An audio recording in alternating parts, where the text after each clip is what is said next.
سلامونه دوستانو، جوړ په خیر. بشیر وطندوست د نن ورځ لپاره مو د روزمره ژوند لپاره هغه جملې یا فریزونه راخستي دي چې تاسو لپاره ډیر مهم دي. He promised to come but he didn't come.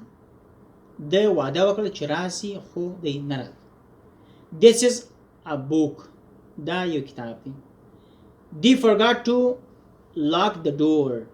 دی د دروازه نو قلب کړی، یعنی هیره سوی وه چې قلب یې کړي. Take care.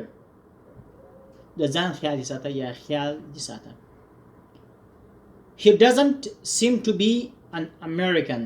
دی داسې نه معلومیږي چې دا امریکایي دی، امریکایي غوندې نه معلومیږي. I would like you to come with me. زه غواړم چې ته زما سره راسې یا زما سره ولاړ سې. I will be booked at 6:30. زه به پر شپږ بجو یې ریزرو یا بوکم. He didn't say a word. د هیڅ هم ونه ویل. I love this picture.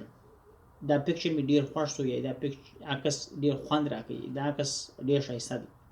I saw him just now. ما دی همدا اوس ولیدی. The men robbed him of all his money. یو نفر د ټول پیسې غلا کړلې یا ترې یوړلې. خدای پاک دې موږ تاسو ټول لپاره داسې وساتي. What's your strong points? ستا قوي نقطې یا ستا قوي پوینټونه کوم دي؟ There is a pair of scissors on the desk. د میز پر سر باندې یو جوړه کینچی یا غچی پرتی دي یا د میز پر سر باندې دي. Did you have a good time yesterday? تیر ورځ دې ښه وه، تیر ورځ دې ساعت تیر شو. Somebody is playing the piano. یو څوک پیانو وایي، مثلا غږ اوري. Somebody is playing the piano. یو څوک پیانو وایي. Who is that woman? هغه ښځه څوک ده؟ I know none of them. زه هیڅ یو لا هم په دې کې نه پیژنم. You would better not to go.